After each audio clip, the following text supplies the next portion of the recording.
Hello, Matthew Kennedy back again. Another shoe review and actually a shoe comparison. Sorry about the surroundings.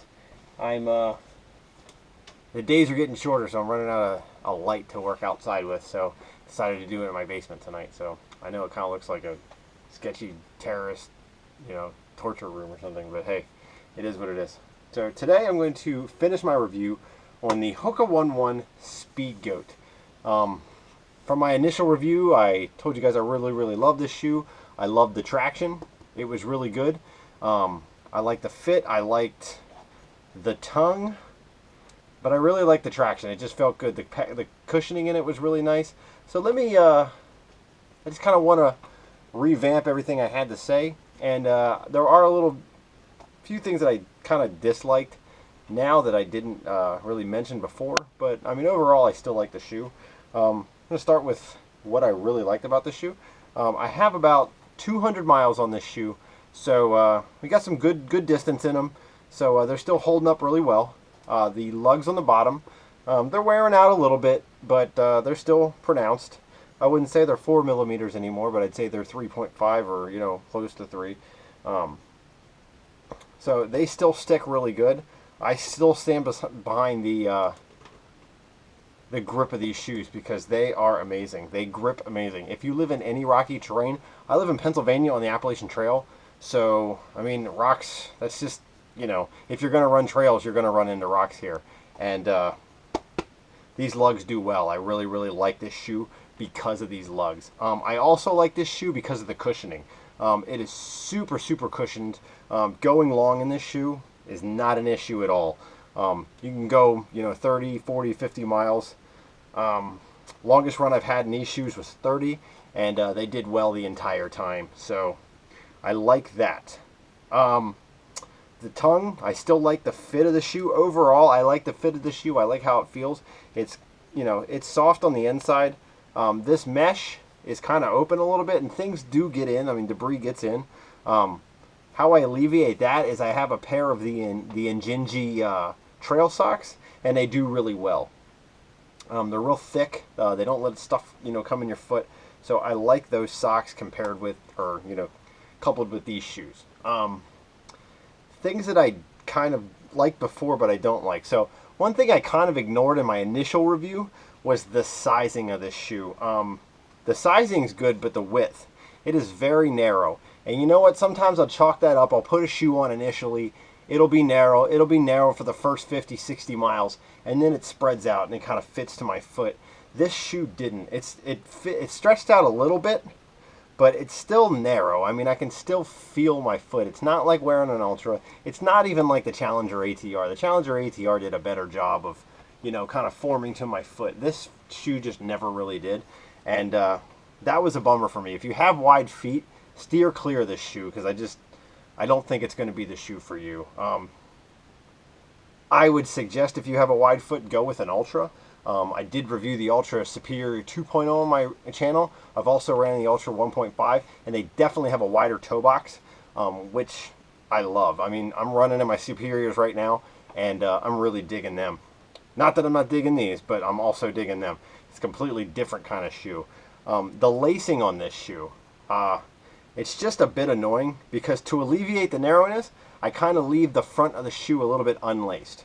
Okay, and that'll spread it out a little bit, and then I do my runner's lace at the top, and then you wrap the lace through. I mean, everybody's done the runner's lace. I know it's hard to see down in my basement because it's bad lighting down here. But in any case, if you don't know how to do a runner's lace, just YouTube it, and I'm sure you can figure it out.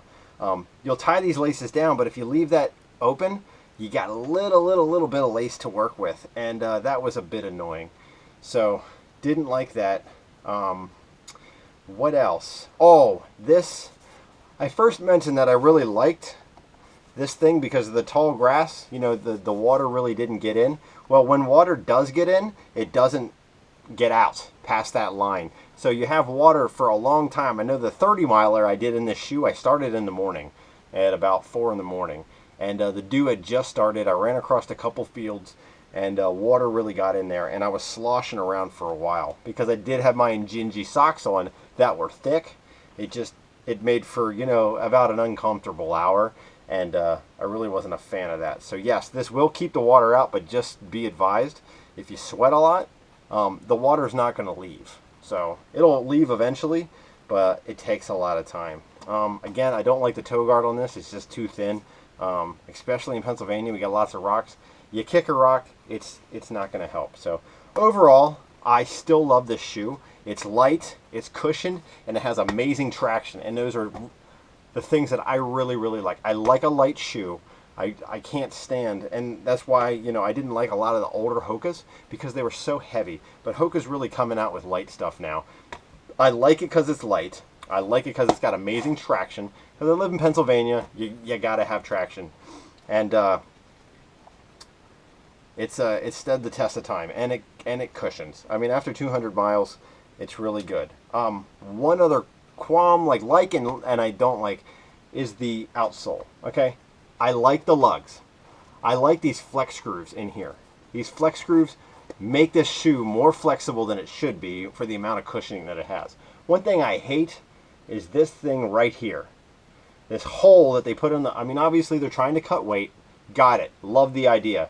Okay? But if, you know, you're running here, and even if you land on your midfoot and that part of your foot comes down, if there's a sharp rock, it comes up and just gets your heel, because there's not much cushioning between the bottom of this hole here and your foot. And there's a couple times where I stepped on a rock and, oh man, I was feeling it for like 10 minutes.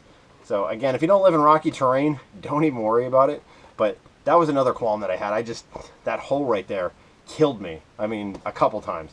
It's not been a lot, but you know, it's been the case. So now I kind of want to take this shoe and I want to compare it with another shoe that I really like, the Hoka One One Challenger ATR. And I kind of want to do a side-by-side comparison between these shoes, because they're two really good shoes. They're two, you know, of the flagship Hoka shoes, and man, they stink.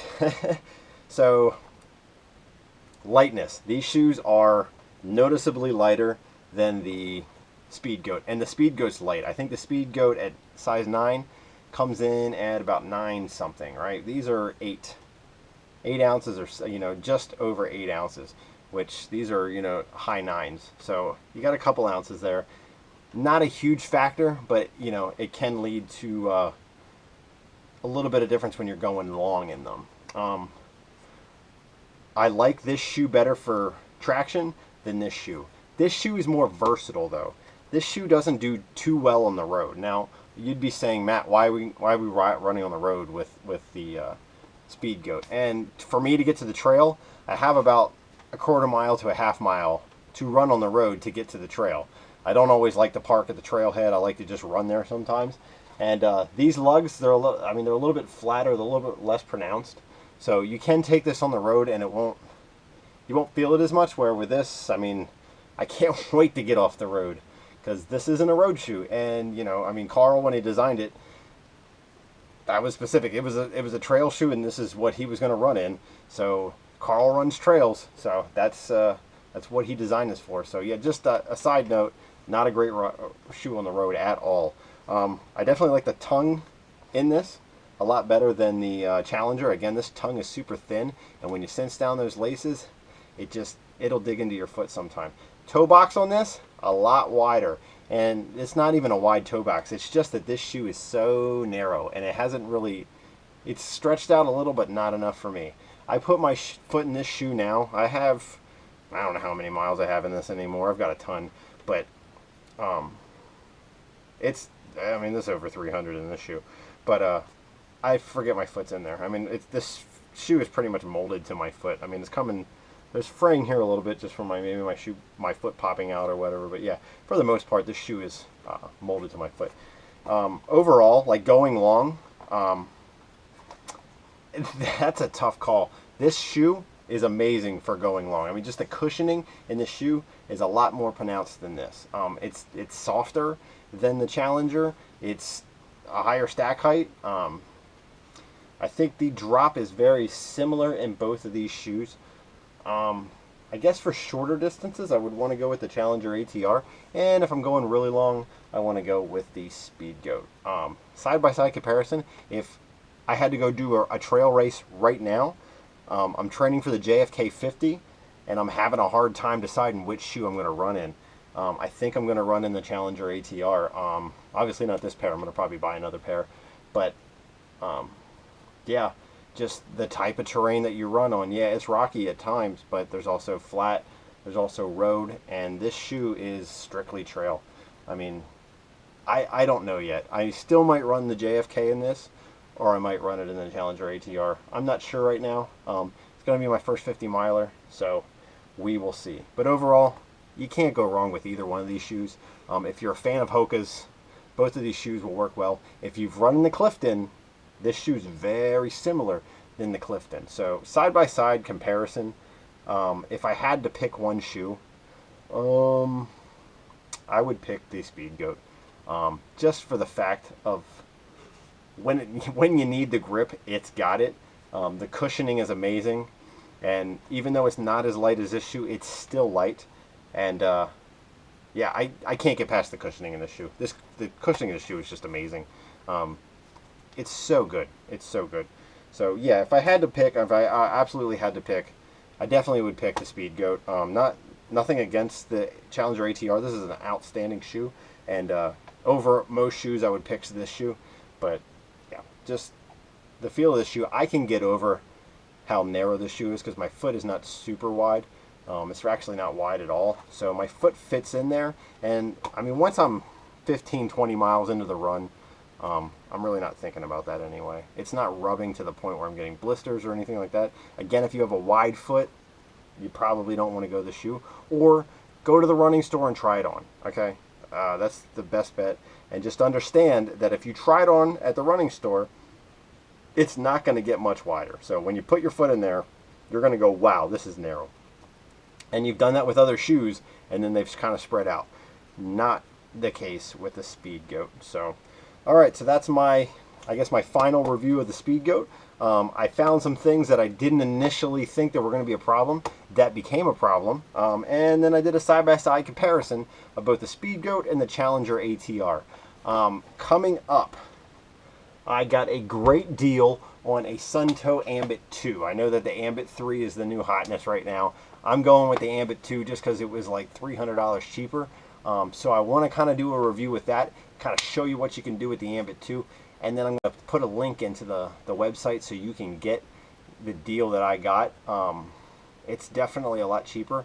And the difference between the Ambit 2 and the Ambit 3, in my opinion, are very slim. So look for that coming. I'm going to try to get some more shoes into the rotation. I'm looking into buying the Lone Peak 2.5 for the Ultras. I don't know yet. So again, I'm coming out of my pocket, so you know I can't always get shoes, aren't always readily available. Keep a lookout. In December, I got a message from Ultra. They are going to be releasing the Olympus 2.0, and it's got a full Vibram outsole. So take a look for that. I'm definitely going to pick that shoe up. I might not get the Lone Peak just to save my money so I can get the Olympus, because that shoe looks amazing. And if it fits anything like other Ultras, and it's got that much cushioning, and it's cushioning anything comparable to this, we might have a new winner. I don't know. We'll see. This has got a Vibram outsole. That's going to have a Vibram outsole. If it feels anything like the fit of the Superior, I think I might find a new shoe company, because that might be the ticket. The thing that's holding the Superior back is, you know, I've been running a lot in it lately, but what's holding it back is that cushioning. I mean, just to go long, I'm not able to go long in that shoe. I can go up to, 15 miles, but after that, like, my feet get killed. I know, train your feet up, get them tight, yada, yada, yada, but, maybe I'm a wimp, I don't know, but I like a good cushion shoe to go really long in. So take a look out for that. Let's see. Oh, and I want to give props. I did my review on my Salomon vest. Okay. Well, what happened was my zipper, it came apart. Okay. So I want to give props to Salomon, because I called them up and I said, hey, here's my issue. No questions asked. They said, we'll get you a new one. They sent me a new one in the mail within like 2 weeks. So brand new Salomon vest. I mean, no questions asked. They said, take a picture of it. I took a picture of it, sent it to them.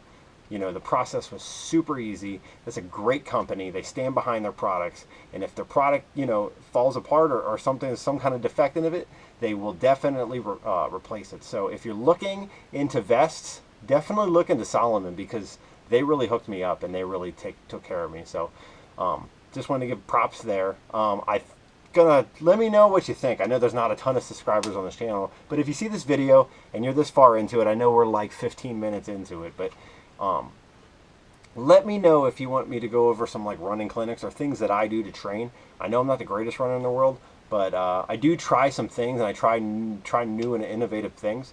Like I was doing mountain repeats the other day, which sucked, but it was a good workout. I'm thinking about possibly doing some of that. So if you want to see that stuff, let me know in the comments, and I'll definitely put some of that stuff together. Again, I'm working. I'm going to school. I got Army Reserve stuff I'm doing, so time is limited. So I'm sorry that my videos aren't more consistent. I'm going to try to get a better schedule for that. After December, I graduate from my graduate program, so I might have a little bit more time to do videos. So I'm going to look into that. I do a lot of snow running, so I'm excited for this year because Pennsylvania, we got dumped on last year.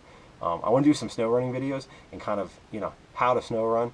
I also want to do a video. I put screws in the bottom of a pair of my shoes last year, kind of how that works out for me and stuff like that, so you guys can get some good snow running videos. I mean, it snows a lot here. Hopefully it snows a lot here this year, so I can put those together. So, yeah, please rate, please subscribe, please thumbs up, do all that good stuff. Tell your friends about me. I'm definitely going to try to build this channel, make it better. Again, I'm doing raw reviews. We're really not doing any cuts or anything like that. I'm just doing straight, how I feel about something, and I'm excited. I think we're going to have some cool stuff coming down the road. Hopefully this channel grows. We can get some sponsors in. I can get some shoe companies to send me some demos, stuff like that, so I can get a little bit better content for you. So, but we'll see. All right, but thank you very much for watching. If you do buy the Speedgoat or the Challenger ATR, I hope you appreciate it. Again, look out for Solomon products. They make good stuff. And I'll see you later. Take care.